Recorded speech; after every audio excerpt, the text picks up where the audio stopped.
Salut à toi, j'espère que ton week-end s'est bien passé. Moi, je suis vraiment à l'arrache. Aujourd'hui, on est lundi. À l'heure où je te parle, je viens de faire ma douche ce matin. J'étais en plein dans ma compta. J'avais encore des trucs à régler. Maintenant, je crois que je vais être un peu peinard. Ce week-end, rien à voir, je fais une petite digression avant de te parler rapidement de ce dont j'ai envie de te parler aujourd'hui. Tu as sans doute vu le titre de ce podcast. J'étais dans un château. En fait, j'ai quelqu'un de ma famille, qui habite dans un gros château. Alors, c'est un peu étonnant, mais avec énormément de potes. Donc, c'est quelqu'un qui a 30 ans, qui vit en fait avec plein de potes artistes et en mode, des gens qui bossent dans la com, etc. Et du coup, il paye le gros loyer, même si c'est un bon plan quand même, à plusieurs. Et j'ai trouvé ça vraiment cool. Et je me disais, mais en fait, ce serait génial d'avoir des espèces comme ça, de gros endroits, je sais pas comment est-ce qu'on appelle ça, mais des maisons d'artistes. Mais pour freelance, ce serait assez génial de faire le même truc pour les freelances. Je pense qu'il y aurait une vraie émulation. Tu sais, comme les espaces de coworking, mais dans des super lieux. Enfin là, c'est vraiment un bon plan. C'est un château, c'est une annexe d'un château, mais c'est énorme. Et il y a vraiment une bonne vibe, j'allais dire, une bonne émulation entre les gens. Et ce serait vraiment cool d'appliquer ce que font certains artistes, donc les résidences d'artistes, on appelle ça, aux freelances qui se sentent un petit peu seuls chez eux. Bref, c'est une idée que j'avais comme ça. Je sais pas ce que. Fais-le si t'as un super logement, je sais pas, que t'as hérité d'un château ou je ne sais quoi, ce serait assez drôle de faire ça, de le louer en mode Airbnb à des freelances. Bref, je m'égare, mais c'était assez cool. J'aimerais bien en fait avoir une expérience de ce genre-là. Là, c'était juste pour le week-end, pour une petite fête. Mais bref. Alors. Tu l'as vu, je m'égare complètement, ce podcast, ça devient n'importe quoi. Tu l'as vu, je te parle de travail gratuit. J'ai un client, alors en fait c'est pas vraiment un client du coup parce que je travaille encore gratuitement pour lui. Il y a une personne pour qui je travaille gratuitement. Alors, avant que tu t'énerves et que tu mettes un dislike si tu es sur YouTube ou autre, je voudrais t'expliquer pourquoi, pour moi, dans certains cas, il peut être intéressant de travailler gratuitement, mais évidemment, c'est vraiment au cas par cas, c'est vraiment exceptionnel. Bref, j'y viens.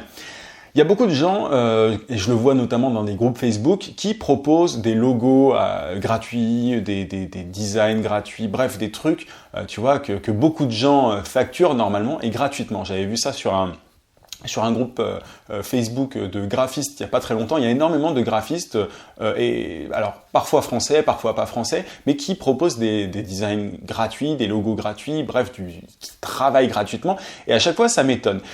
Pour moi, que ça soit très très clair, pour moi, tout ce qui est, quand tu vends un objet, ce que j'appelle objet, c'est un logo, de la gestion de réseaux sociaux. À partir du moment où tu vends de la technique, quelque chose et non pas un résultat, tu peux pas travailler gratuitement. Tu peux pas proposer du community management gratuitement. Tu peux pas proposer du graphisme gratuitement. Tu peux pas proposer du développement web gratuitement. Tu peux pas faire un site web gratuitement à quelqu'un. Pourquoi? Simplement parce que déjà, je ne vois pas l'intérêt. Si tu crois, ça je le dis souvent, mais si tu crois qu'en ne facturant pas au début, le client va derrière être intéressé par tes services par la suite et te payer, tu te trompes complètement. À partir du moment où tu vends quelque chose de classique, entre guillemets, donc du CM, du graphisme ou autre, à partir du moment où tu proposes ça et que tu le fais gratuitement, tu as perdu. Jamais tu n'arriveras à gagner ta vie grâce au freelancing, c'est impossible. Simplement parce que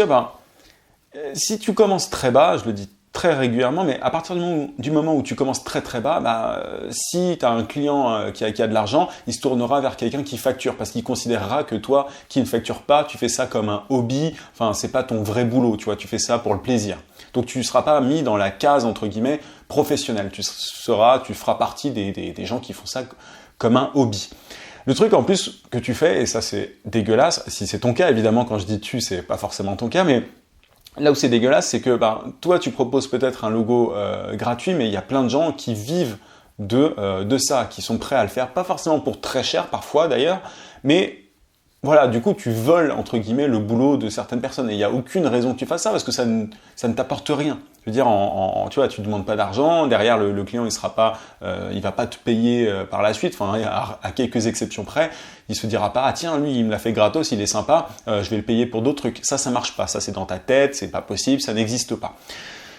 Et alors, tu vois, du coup, je comprends absolument pas moi pourquoi est-ce que certaines personnes font ça, pourquoi est-ce qu'elles font du gratuit. C'est totalement, honnêtement, c'est con, ça ne sert à rien. Donc ça, oublie déjà. Par contre, dans certains cas, ça peut être intéressant de travailler gratuitement, mais ponctuellement. Je vais t'expliquer mon cas. Moi, je gagne déjà très bien ma vie. J'aime pas dire ça, ça m'énerve, mais j'ai toujours l'impression de, voilà, bref, je gagne très bien ma vie en tant qu'indépendant. Donc, j'ai mes clients, tout va très bien. J'ai aussi, voilà, ma chaîne YouTube, etc. Mais à côté, je suis en train d'opérer une espèce de transition. Je suis en train de tester des choses qui marchent extrêmement bien pour moi. J'ai des méthodologies, j'y reviendrai plus tard dans d'autres podcasts. J'ai énormément de boulot actuellement. J'allais dire à cause, mais surtout grâce à ça, je suis vraiment en train de faire un truc très très cool et dont je te parlerai.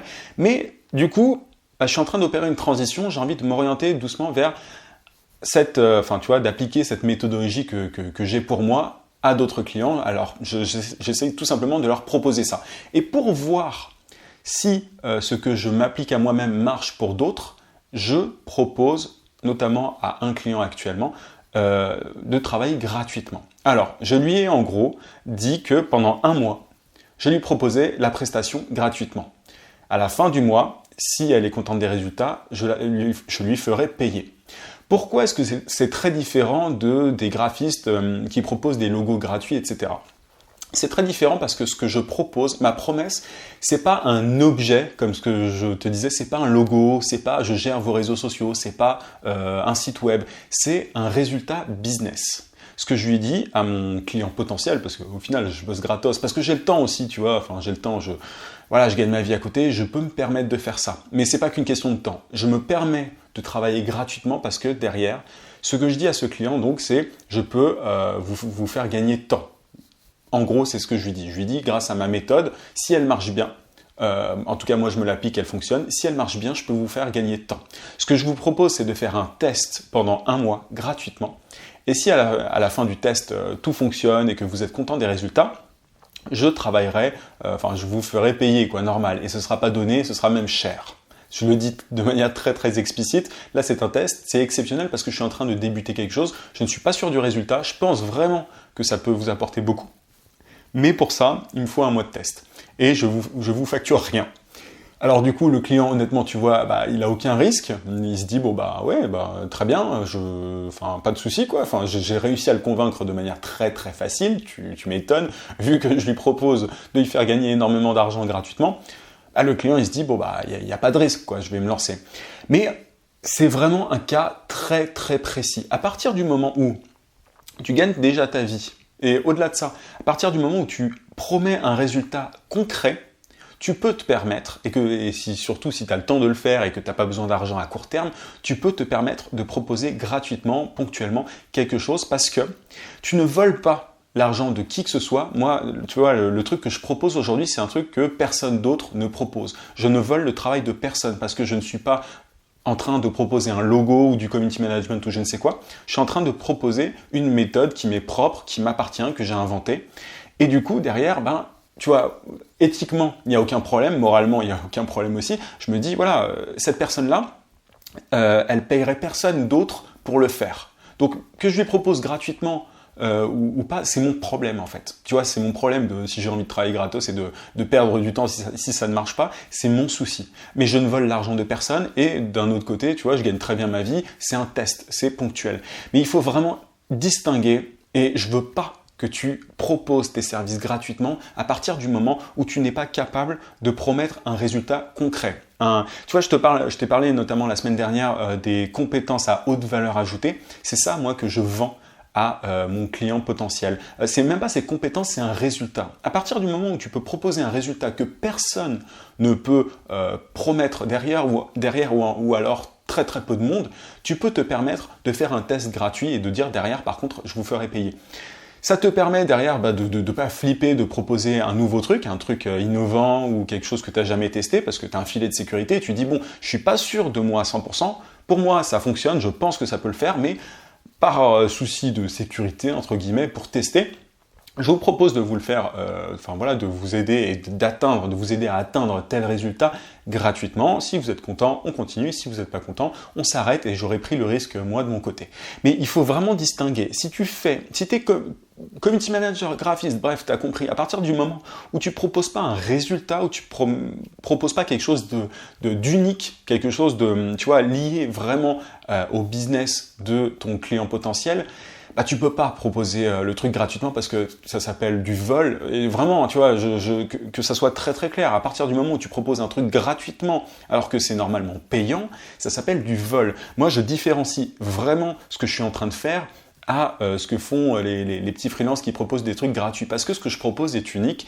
Ça n'existe pas. Enfin, je l'ai vu nulle part, ce truc-là. Il y a personne qui propose ça. Et si je proposais pas ça à mon client potentiel en face, il irait pas le chercher ailleurs, tu vois. C'est-à-dire que c'est que du bonus pour lui. C'est que du bonus pour lui, c'est que du bonus pour moi. Parce que derrière, moi, si j'arrive à atteindre mes résultats, t'imagines bien que je vais pas facturer des cacahuètes, quoi. Je vais vraiment facturer cher et pendant un certain temps parce que j'aurais prouvé concrètement que je peux atteindre de gros résultats pour mon client. Et je l'ai déjà dit souvent, mais moi je facture ni à l'heure ni au projet, voilà. Je facture vraiment pas non plus en fonction d'un pourcentage que je peux apporter à mon client, mais vraiment, j'essaye de faire un ratio entre ce que j'apporte et ce que je demande. Tu vois, par exemple, je sais pas moi, si je rapporte chaque mois à un client 50 000 euros, j'aurais aucun scrupule à lui demander 3 000 euros par mois. Et encore, tu vois, parce que c'est la valeur que j'apporte est énorme par rapport à ce que je demande. Voilà, et encore, c'est vraiment à la fourchette, enfin, c'est pas à la louche, mais ça dépend du client, ça dépend de pas mal de choses,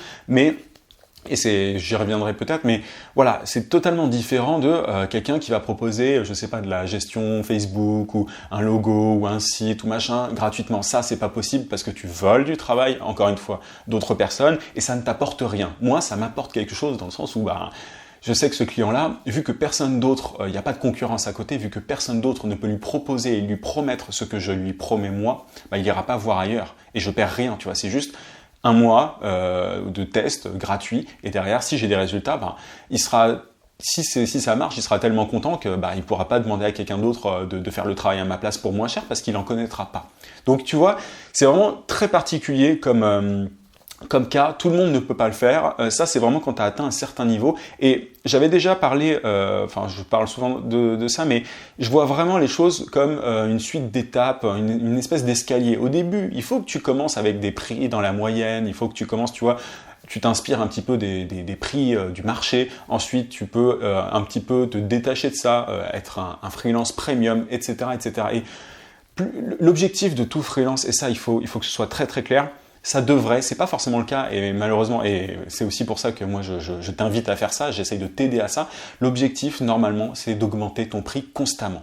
L'objectif c'est d'augmenter constamment ton prix, que ça soit très clair, tu peux pas garder les mêmes prix toute ta vie. Si c'est le cas, il y a des gens pour qui c'est le cas, pour moi ce serait un vrai échec. Tu vois, moi en 1 an et demi, j'ai multiplié par je ne sais combien ce que je demande, j'ai même pas calculé, mais ça n'a rien à voir, parce que les prix que je proposais au tout début étaient ridicules par rapport à ce que je propose. Là, en une journée, je gagne... Enfin bref, c'est sans vouloir me la raconter ou quoi, mais c'est extrêmement important que tu aies cette logique-là de croissance et de te dire, bon, comment est-ce que je fais pour gagner plus? Et ça passe par des promesses concrètes de résultats. Et c'est aussi pour ça qu'il faut que tu te formes. Tu vois, moi, je me forme constamment, je fais des formations, mais je me forme aussi constamment et j'essaye de partager avec toi mes découvertes, etc.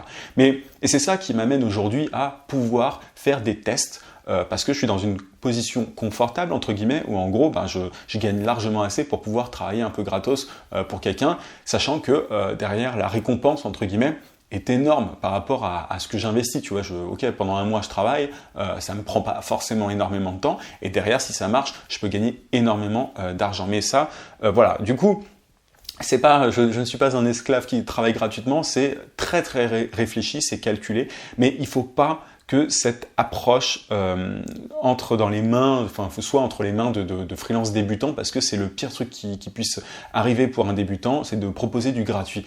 Ça peut paraître bizarre, mais le gratuit, il vaut mieux le proposer après. C'est quand tu es un petit peu gros, entre guillemets, quand tu es déjà un freelance avancé ou une freelance avancée, que tu peux proposer du gratuit parce que tu as la marge, tu as la latitude pour le faire. Mais au départ, il faut que tu factures et que tu t'alignes sur le prix du marché. Parce que si les plus petits commence à casser les prix du marché, enfin t'imagines le bordel, plus personne ne pourra gagner sa vie. Et malheureusement, moi j'ai plus ce souci-là, maintenant tout va très bien pour moi, tu vois, mais quand je vois des freelances qui pètent leur prix ou des gens pour qui le prix c'est l'argument principal, c'est juste pas possible quoi.